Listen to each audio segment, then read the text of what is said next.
Thousands of students drop a whole grade boundary, literally miss their target completely, just because they fall into the exact same calculation trap in their Paper 1 exam. You think you know how to convert numbers, you write down an answer that feels completely logical, and boom, 0 marks. It's heartbreaking. So today, in this explainer, we are completely removing that risk. We're going to master hexadecimal numbers exactly the way Cambridge Igcse Computer Science demands. Okay, let's dive straight into this exam trap. Here is what a flawed calculation looks like. Attempting to jump straight from a denary number directly into hexadecimal.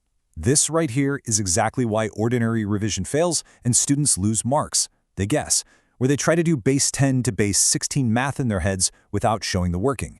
Instead, a calculation that actually gets full marks, it's routed carefully through binary. They use binary as the bridge. If you don't use this required framework, you are essentially gambling with your grades.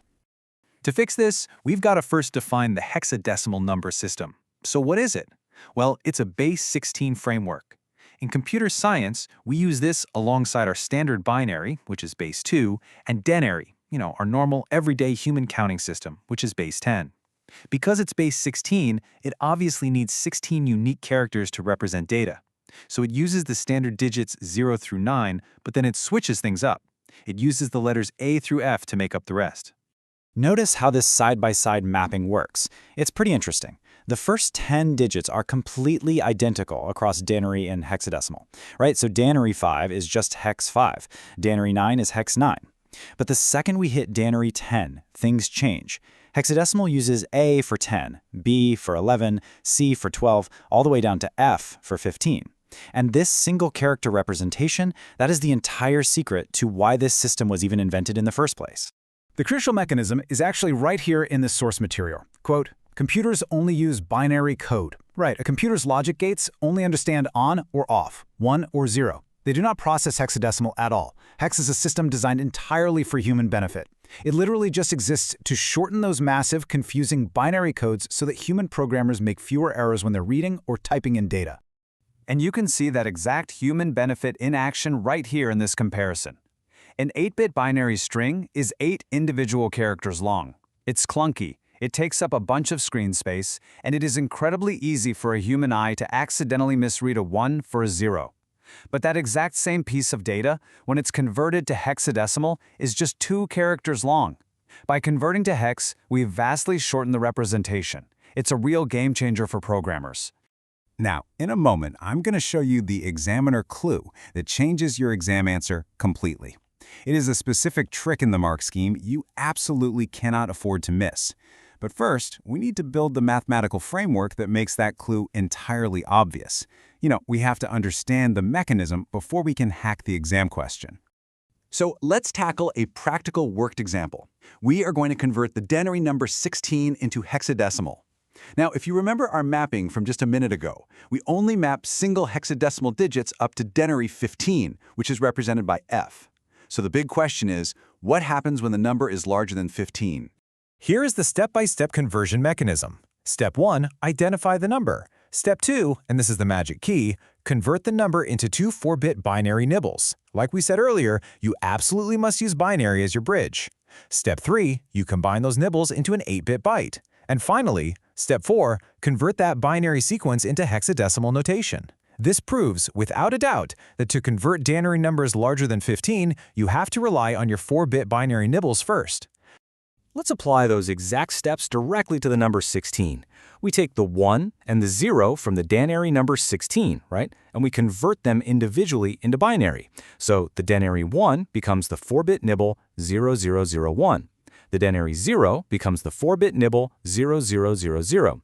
Now we just combine them into a single 8-bit byte 0001 0000.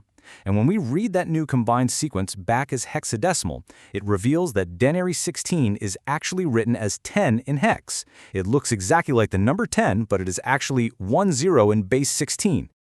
Okay, let's test your computational thinking right now. Pause the explainer and try to solve this. If denary 16 requires us to combine nibbles to get hex 10, how would you convert the denary number 10 into hexadecimal? Think about the base 16 framework for a second.